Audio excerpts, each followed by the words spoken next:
But where are you really from? A podcast about the Asian American struggle.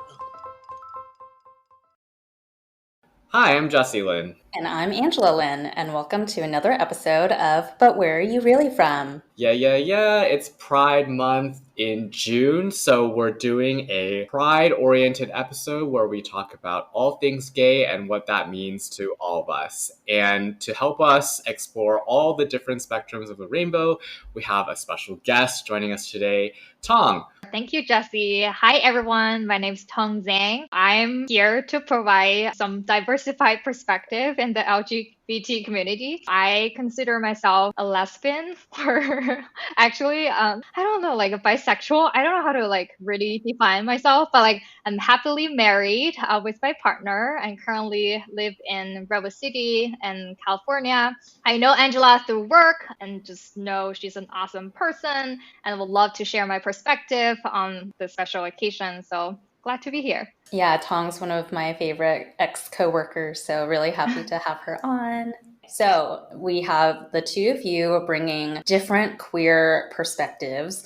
Pride means a lot of different things to a lot of different people. So I think we wanted to start off this episode by asking, what exactly does pride mean to you? For me, I just feel like pride means to celebrate yourself and just be unabashedly like who you are. And being gay is part of that, and that's worth celebrating. But I think it's also worth celebrating all parts of you that make you the person that you are, including being gay. And when I was younger, it was not really that much thinking for me in terms of where things were for the LGBT community just 50 years ago and all the work that has been done to get us to where we are now. But now that I'm older and we're seeing all these kind of social movements, pride more and more means thinking back about also how hard people worked and fought to get the rights that we have today so that we can go out to bars and socialize with gay people without being scrutinized, we can exist in society without having to defend our existence constantly on the same kind of level that the people in the past did. It's about remembering that as well.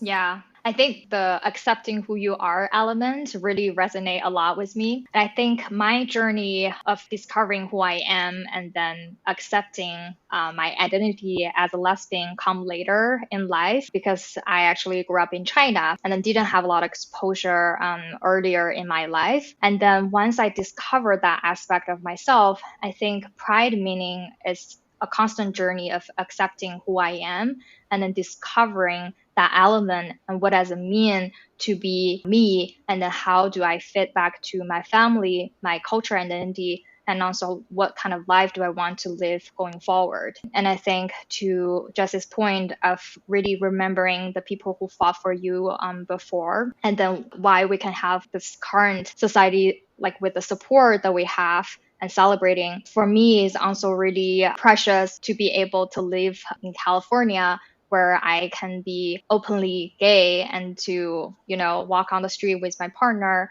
and just don't feel like I need to be self-aware of maybe I'm different. Guys, I straight up got goosebumps from your answers. I feel so tingly. I love it.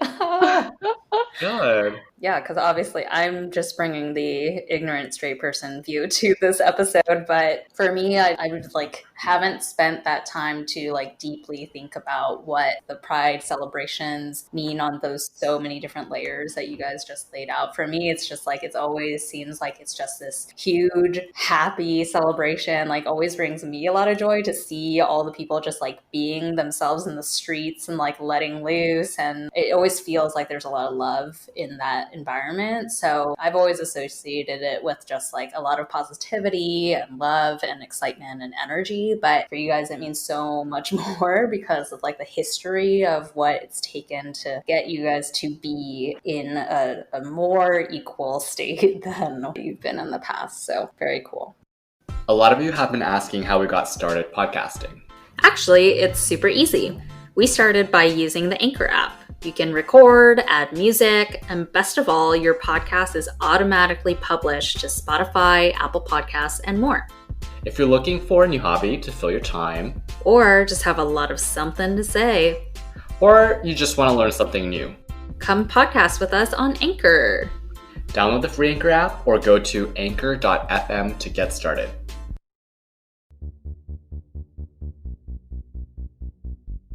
I think in order to talk about sexual identity, there is this broader topic of sex, dating, the concepts that we were raised around given our cultural upbringings as being Taiwanese and Chinese. So let's start off first with the way that we were brought up by our parents and how that's affected the way that we look at sex. My perspective is that in general, it was just like something you don't talk about, even though it's like you all know this thing exists and that's where babies come from. But like, let's just play ignorance is bliss and like never discuss it.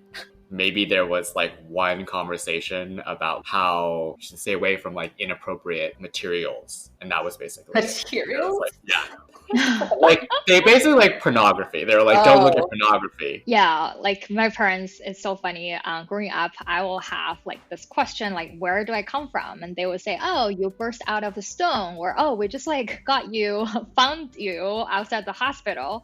And that's like literally their answers to me. And sometimes I really concerned, like, am I really like your kid? I don't know what kind of like motivations there are, but like when I talk to my friends from China, that's like not uncommon for them to get these type of answers. So it's like, I've never heard that. Is that the Chinese version of like the stork dropped you off? Yeah, like I think in the Asian literature from China, like there was like this, Monkey King actually was like, got out the stone. So I feel like they just thought this is like a cool reference from the stories. But yeah, they just never are willing to talk about this. Yeah, we understood that like white people have these birds and the bees type conversations with their kids, but that's just like not a concept that happens with Asian kids because it's an uncomfortable topic for Asian parents, so they just don't want to have it. So let's talk about how that kind of like absent conversation and the attitudes that our parents had towards sex, dating, and marriage kind of affected our attitudes towards that growing up and how it might have changed since then after we've like had our own life experiences. So I think one of the important things to discuss first is kind of like when you think about dating and marriage as concepts, how are they different in the US versus in Asia? My perspective is that in the US, it is like a lot of casual dating versus what I heard from like my cousins who grew up in Taiwan and like later moved here. It's more like you like someone and then you like tell them you like them. And then when you agree to go on a date, then you're like in a relationship.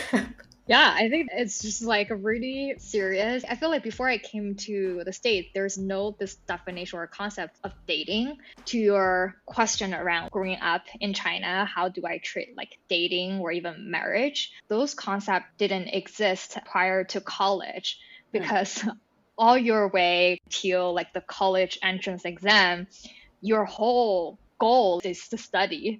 So like it's also viewed as like guilty in a way if you're dating.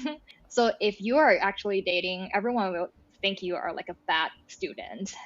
So literally no one dated in high school? I mean, like you cannot prohibit from people have feelings for each other, but I don't think it's a healthy way of educating what is marriage, what does it mean to be in a relationship and all the responsibility. And then suddenly when you get into college, when you're like 18, 19, everyone expects you to start dating. So you're just like this huge gap of expectation is really weird. That's so funny because I have kind of the same experience when I was younger, like even in my teenager years, like in high school, when I would have like aunts and uncles visits from Taiwan or they would just call, they would like always ask my mom, like, is he dating anyone? So like, I thought what Angela said was the case where it was like, they're always dating and it's always wholesome. And I would always get these cute little stories about how like my cousins has a boyfriend or a girlfriend and they were like, maybe like 11 or 12. Maybe it's slightly different between Taiwan and China then. Yeah, possibly, yeah. If the parents think you're not serious, then it's okay. When you are actually really serious about the relationship, that's when there's a lot of resistance from your parents and teacher, whether the relationship will affect you. Hilarious. Because I feel like my parents tried to bring some of that mentality into my life. When I was growing up, they were like, you are not allowed to date until college. And then as soon as I started college, it just became so serious. Any person you date from now on, I'm going to assume you might marry them. You know what? It's interesting that both of you have shared that experience, because my parents never asked about my dating life really until like the very end of college. And I wonder if that has something to do with the fact that I'm a man and you guys are women. When people would ask, it was easy to put it off because I would say, like, I'm working on my school, my career, and it would be enough to like satiate people for the time being. I definitely think your gender plays into it, because there's like two factors there. One is like, don't get married too late because then you'll have a problem with getting pregnant with children. But second is like, getting pregnant early is a problem. So they want to make sure there's zero possibility you're going to get teenage pregnancy or anything like that. That's my perspective. But Tong, I don't know if you have a different perspective from actually growing up in Asia. Yeah, my parents and family definitely want to be nosy about everything. But because I left China, so I actually came to the state right after college. So I used every reason that Jesse mentioned. I was like, oh, I'm doing grad school. I need to focus on my study. And then later, I started working so far away from them, so they cannot see my actual life status. So I always like use career as a shield of like not wanting to have that discussion with them. Do you feel like that's like changed after you started dating people? Honestly, like the whole dating thing from my parents have been really limited in terms of like the more mechanical stuff, like the whole birds and the bees conversation. That still has never happened. Really, the only information that they ever gave me was that like, if you're seeing someone, like just make sure that's someone that will treat you well. The way my mom always posed sex to me was like, it is kind of mechanical, like you said, Jesse. So it's hard to have like real conversations with my parents about relationships, and definitely never sex, because like my mom, for example, when I did start dating and I was like, maybe she has advice for me, I was like, then I learned actually my dad was her first ever boyfriend, and then they got married. So like, there's nothing to draw on for me. Yeah, I want to say, like, I think my parents, my fathers especially, they gave me a lot of freedom, autonomy to make decisions, like life decisions. And I think with that, like, kind of space and autonomy, they trust my decision in like whoever I decide to be a life partner before. Like, that's all before they know that I was like gay. Okay. But like, until then, I feel like they were like pretty hands off in terms like, if I'm dating someone, because I think my mom was telling me whenever she talks about my relationship issues with my father, and he will always say, oh, like, Tong will be fine. She knows what she wants. So I feel like in a way I was grateful for that. Now we are transitioning into the topic of sexual identity. Let's start with something that is most fundamental. At what point in your lives did you first know that you were attracted to a person of your same gender? Was there like an aha moment, like, oh, why do I think that person's cute? Or was it just like you just always knew it was just like an underlying thing? So my sexual awareness that I'm actually gay was pretty late. I think it was when I was like 25 or 26 almost. So that's when I started working in New York. At that time, I was a reporter. There was this girl, she was like openly gay, and she started really chase me in terms of like, she wanted me to be her girlfriend in a really open way. And at the time I was like, I think I refused her for a straight 3 months, because like up till that point in my life, there's no option that I could be dating a girl. Yeah. It's just like not in my education, not in everything that I was like brought up to. But then I like started treating her as a friend. So I friend zone her, but we still have a group of girls. Like we go out to eat and we go out to the beach. I think like that change, it's not like an aha moment, but it's just like gradually I realized I care more about this person who I am with, and then the way that I'm feeling about myself when I'm around that person. It just like gradually, the more I get to know her and get to know more about myself, I just thought like, yeah, there could be this possibility. I started to try to explore this concept. Then immediately I got into this self-denial moment, and then really like started questioning if there's anything wrong with myself. And I think at that time I had a bestie in New York, like it just like really randomly she was going through the same thing. So we supported each other, telling each other it's okay, it's totally normal. And I think yeah, and a lot of like reflecting on what really matters to me in a relationship, and then realizing that person sex is not an issue for me, so I decided to give it a try, and that's how I started my first relationship with a girl. How about you, Jesse? When did you first know? You know, I was thinking really hard about this when we first discussed this and also while Tong was talking. But honestly, I feel like when I hit puberty and I started to like have a concept of what sexual attraction was, like I feel like I always knew. And like there was never a point where I was like attracted to girls. So for me, I don't think I had like I think I had an easier time than you did, Tom, because I never had a moment where I had to like re-question all of my life's attractions and like make room for a different set of people, because I feel like I always knew. So to that end, Tong, you already kind of talked about your process and how long it took you to accept yourself, but I'm curious about how long it took both of you to reach acceptance, but also to the point where you were willing to tell other people. For me, it was right away.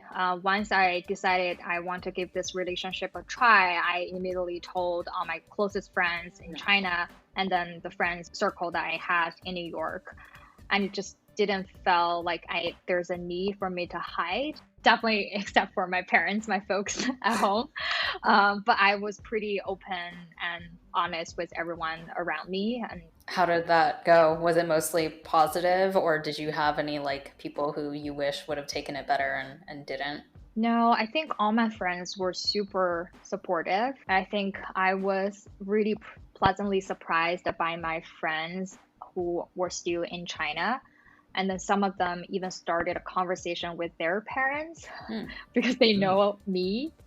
And then what I later realized is parents can be really reasonable and open about LGBT as long as you're not their kid. Yes, yes, totally.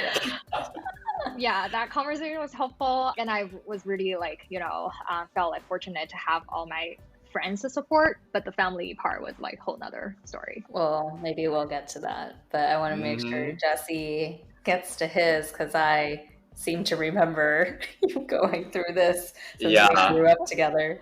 Yeah, so many phases. Honestly, like I think I'm still working to like accept all the parts of myself and love myself as I am. When did I actually start telling people?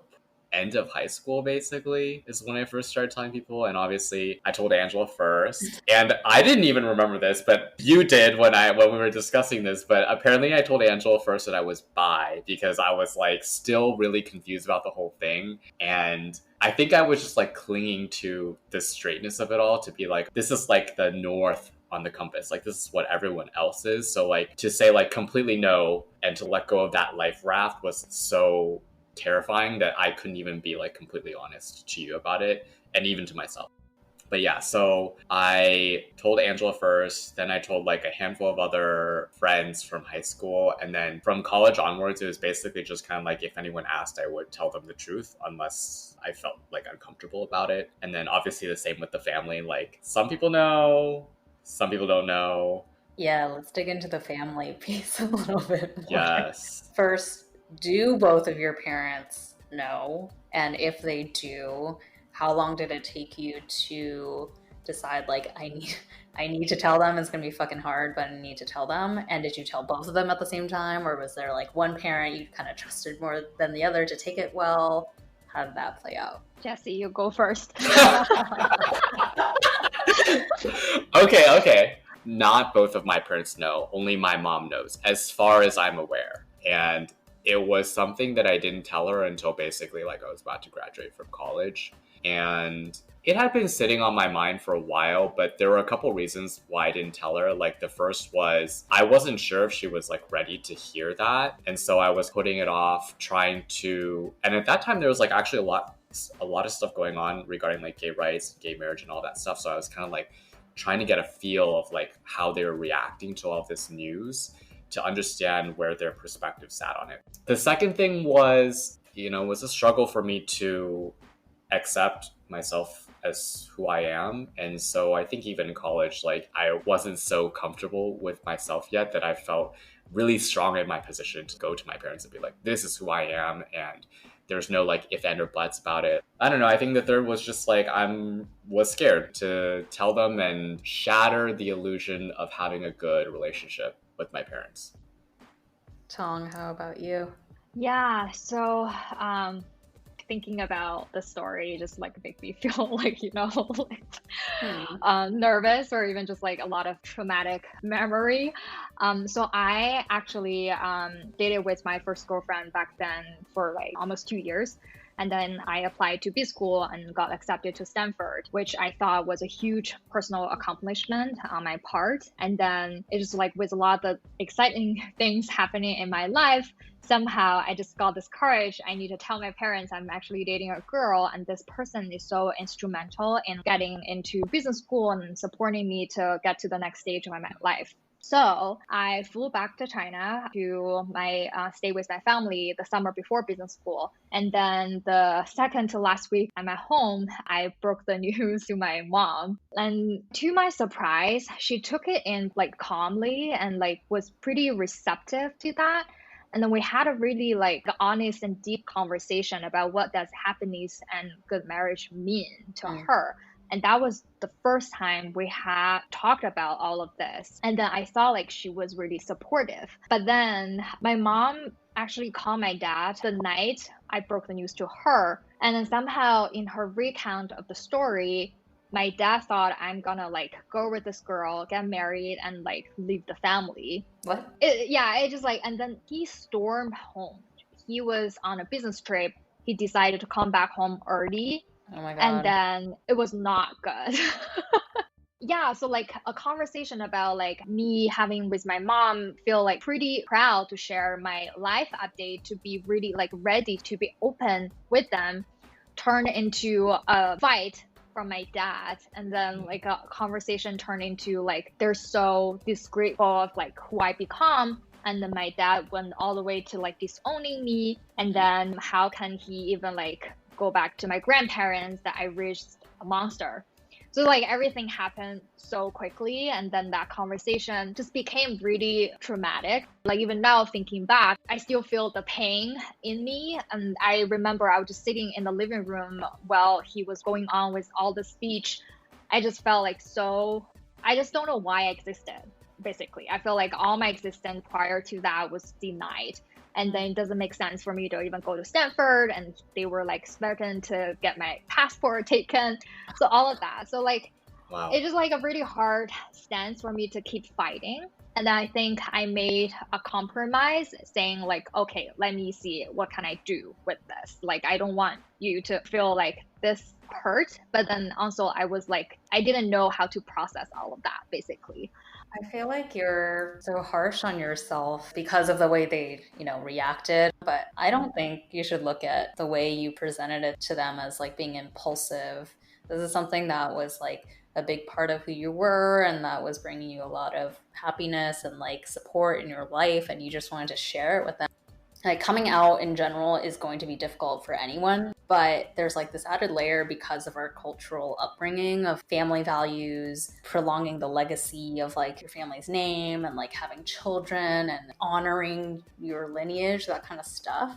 So how much of the fear of bringing it up with your parents was attributed to like the cultural upbringing piece versus just like general fear of telling them something that's not society's definition of normal? Like we grew up in California, so the Asian upbringing was there, but I don't think it's as surrounding as I think it would be if you grew up in China where everyone else has the same kind of situation. So from my perspective, yes, the cultural piece is like kind of important, but at that point in my life, like my parents, in sometimes now that they still feel like strangers in the sense that I don't know them as well as I would like to.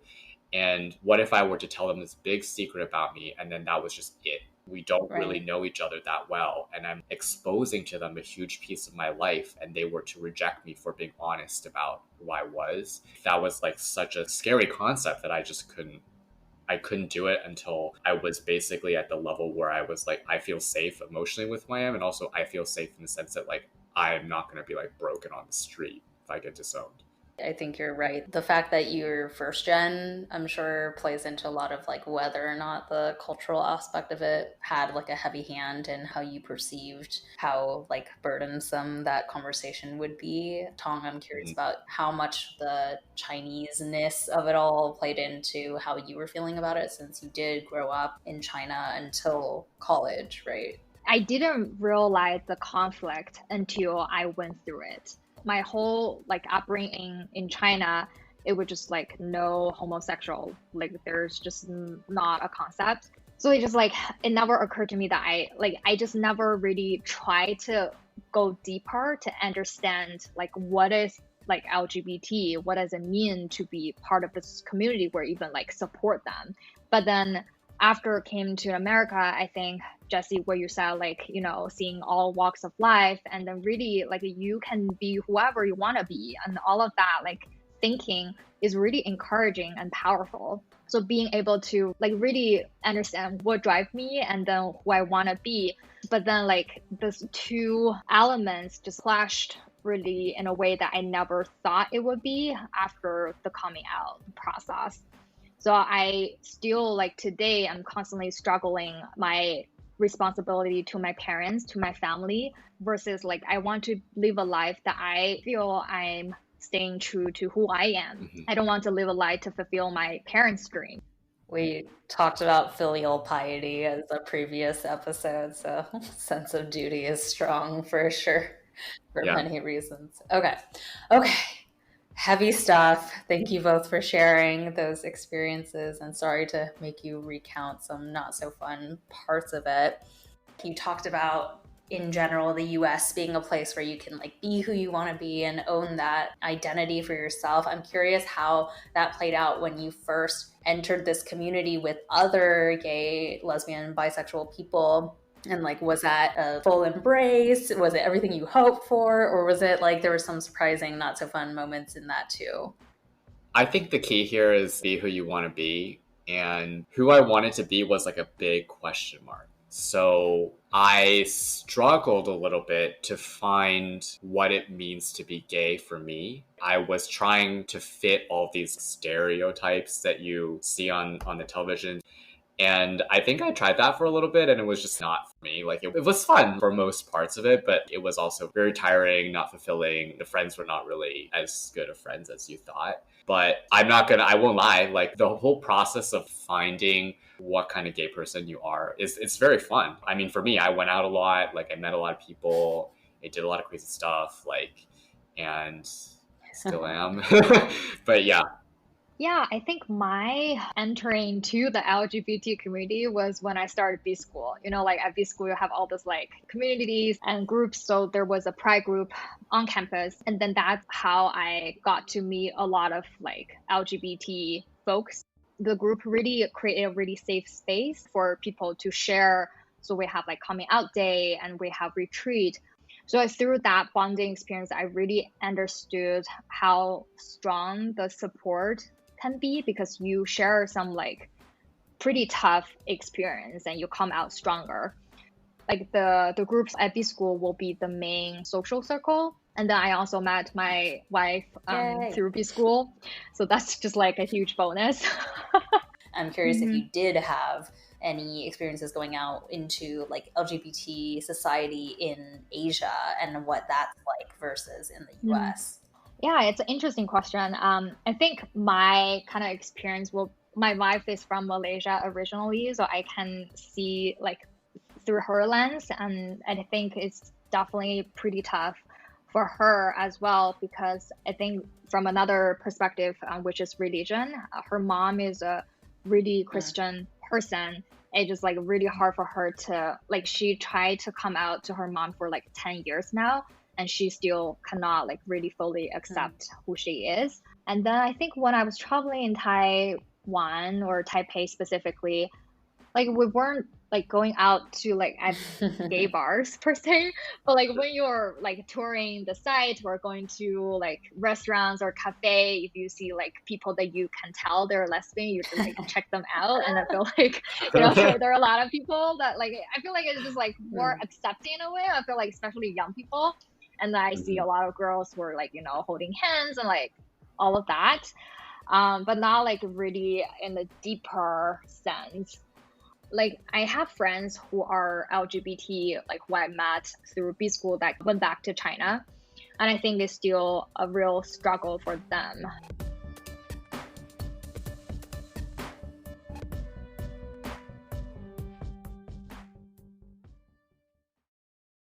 All right, let's close out with our fortune cookie closing section because we like to end on a sweet treat. So let's completely break from all of this. Let's shed some of the heaviness of today's conversation and just end with something super fun. I am curious to know, what famous person was your first sexual awakening? Like for me, my first sexual awakening was Cocoam from Pocahontas. You remember him? He's the suitor that her dad wanted him to marry.